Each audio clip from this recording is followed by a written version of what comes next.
दोस्तों, पार्टी आलाकमान से एक बार फिर फटकार लगने की हालात पैदा हो रहे हैं।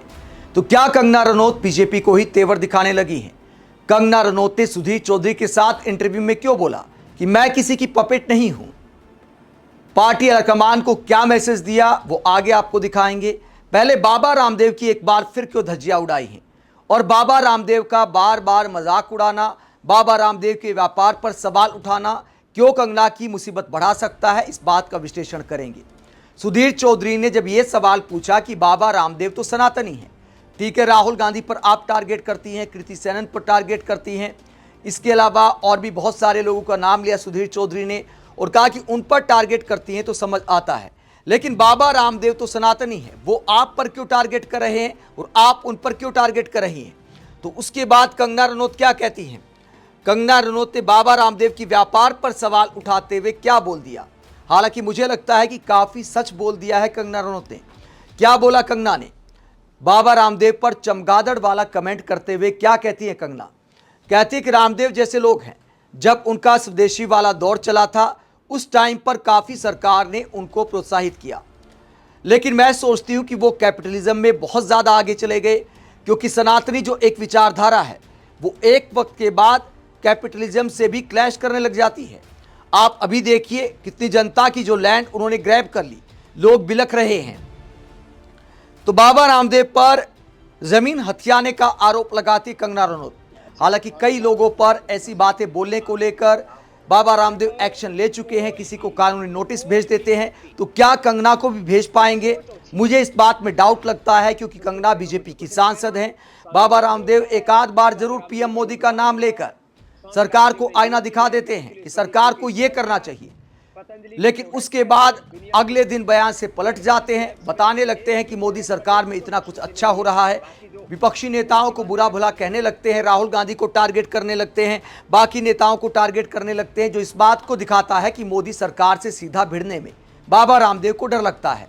तो इसीलिए मुझे लगता है कि भले कंगना पर कमेंट कर गए, लेकिन अब लगातार कंगना जिस तरह आक्रामक हैं, मुझे नहीं लगता कि बाबा रामदेव इस बात को बढ़ाएंगे।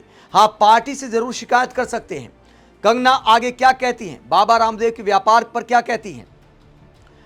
वो कहती कि आप देख रहे हैं कि सुप्रीम कोर्ट से उनको फटकार लगती है। हमारी आयुर्वेद, जड़ी बूटियां, औषधियों को लेकर उनको जिस तरह से प्रोत्साहन मिला था, योग को लेकर, उससे बढ़ के अब वो बनियान, अंडरगारमेंट सब में आ गए। एक स्वामी रामदेव अब एक बिजनेसमैन बन गए हैं, पूरी तरह से बिजनेसमैन। और बिजनेसमैन बनने में भी कोई बुराई नहीं है, लेकिन चोला मत पहनिए आप। तो कंगना रनौत सवाल उठाती हैं कि चोला पहनकर इस तरह की बातें करने की आखिरकार क्या जरूरत है। आगे वो पर्सनल कमेंट को लेकर क्या जवाब देती हैं?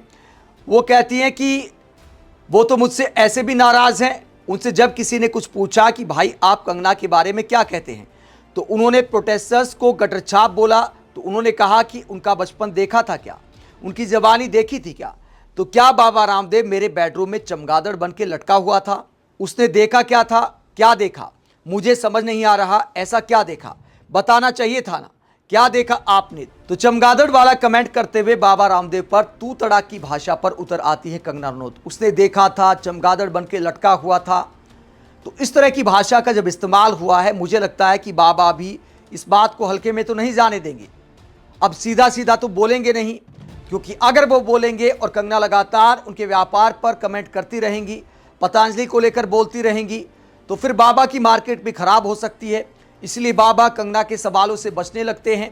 पिछली बार आपने देखा होगा जब सवाल पूछा गया था तो उन्होंने बस इतना बोला था कि ओछे लोगों पर मैं टिप्पणी नहीं करूंगा, मैं ओछे लोगों के बारे में कोई टिप्पणी नहीं करना चाहता। तो साफ तौर पर यहां पर दिखाई दिया कि बाबा रामदेव कंगना पर, बृजभूषण शरण सिंह पर बोलने से बच रहे हैं, क्योंकि अपने व्यापार का मामला है, ज़्यादा चर्चा होगी तो ज़्यादा पब्लिक इस पर बात करेगी। और मार्केटिंग की रणनीति यही कहती है कि ऐसे मामलों को ज़्यादा उछालना नहीं चाहिए, इसीलिए बाबा बोलने से बचते दिखाई दिए। लेकिन ओछे लोग शब्द मुझ से निकल गया तो उसने आग में घी डालने का काम कर दिया। अब चमगादड़ कहते हुए कंगना ने भी वापस टारगेट कर दिया है। कंगना किसी का हिसाब रखती नहीं है, लेकिन मुझे लगता है कि बीजेपी आलाकमान इससे नाराज हो सकता है। बाबा रामदेव अगर मीडिया में रोजाना सरकार को आईना दिखाने वाली बयानबाजी करेंगे कि हर तरफ घपले हो रहे हैं, युवाओं के साथ गलत हो रहा है, बचपन छीना जा रहा है, स्कूलों के बुरे हालात हैं, अगर बाबा इन बातों को लेकर टारगेट करते रहेंगे तो पहले ही जैन जी ने रायता फैला दिया है।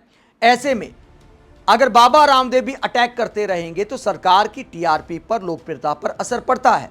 तो जैन जी के अलावा, विपक्षी नेताओं के अलावा बाबा रामदेव जैसे लोग भी हकीकत अगर सरकार को दिखाते रहेंगे तो फर्क पड़ता है।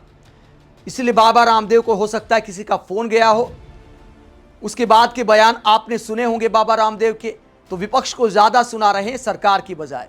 तो पलटी मार गए हैं एक बार फिर बाबा रामदेव। तो बीजेपी आलाकमान अगर बाबा रामदेव को चुप रहने को बोलती है, अगर मना रही है और कंगना ऐसी बयानबाजी करती हैं, तो मुझे लगता है कि कंगना को आलाकमान की फटकार लग सकती है। लेकिन कंगना ने आलाकमान को साफ बोल दिया है कि मैं किसी की पपेट नहीं हूं। क्या बोला है बीजेपी को, क्योंकि एक दो बार फटकार लग चुकी है जिस पर खेद भी प्रकट कर चुकी है मैडम। अब की बार क्या हुआ है, अब सुधीर चौधरी के साथ इंटरव्यू में नितिन नबीन को साफ मैसेज दे दिया है। भले जेपी नड्डा फटकार लगा चुके हैं जो पूर्व अध्यक्ष थे बीजेपी के, तो नितिन नबीन क्लास ना लगा दे उससे पहले ही क्या बोला है मैडम ने। कंगना पार्टी को लेकर कहती हैं कि उनके बयानों की वजह से पार्टी को परेशानी का सामना करना पड़ता है। इस सवाल को लेकर कहती हैं, ऐसा नहीं है कि मैं पार्टी से अपने रास्ते अलग कर रही हूं, लेकिन एट द सेम टाइम मुझे ऐसा महसूस होता है कि जब बहुत ज़्यादा शोर होता है तो कहीं ना कहीं आपको भी चिल्लाना पड़ता है। आगे खुद के बयानों को जस्टिफाई करते हुए कंगना रनौत कहती हैं कि कई बार सख्त बयान देने पड़ते हैं, भले पार्टी को उससे परेशानी होती है, लेकिन वो कहती कि मैं किसी की पपेट नहीं हूं। उन्होंने शब्द का इस्तेमाल किया कि मैं कोई पपेट थोड़े ना हूं। आगे कहती हैं, आज बीजेपी मेरे साथ है, कल हो ना हो। आज 2 साल से मैं पार्लियामेंट की मेंबर हूं, 20 साल से मैं एक कलाकार हूं, 20 साल से मेरा एक वजूद है, मेरा अपना। मैं अगर खड़ी हो जाऊं तो 20 प्रेस वाले आएंगे, मेरी बात सुनेंगे। और हमेशा से मैंने कहा है, भी बाकी से कहा है मैंने, मेरी एक सोच अपनी है, विचारधारा मेरी अपनी है, जो अचानक से डिमिनिश नहीं हो सकती। तो कंगना कहती है कि मैं किसी की पपेट नहीं हूं, भले आज मैं पार्टी की सांसद हूं, लेकिन हो सकता है कल बीजेपी मेरे साथ हो या ना हो। यानी कंगना को भी इस बात का एहसास है कि पार्टी को कई बार परेशानी हो जाती है, लेकिन आला कमान को यह कहना कि मैं किसी की पपेट नहीं हूं, लगता है कि फटकार से तंग पा चुकी है कंगना रनौत भी। इसीलिए वो अपनी विचारधारा की बात करती है, इंडिविजुअल विचारधारा की, और ये कहती कि जहां मैं खड़ी हो जाती हूं मीडिया के 20 कैमरे आते हैं, तो पार्टी को सुना रही है कि मेरी भी अपनी विचारधारा है, मैं किसी की पपेट नहीं हूं।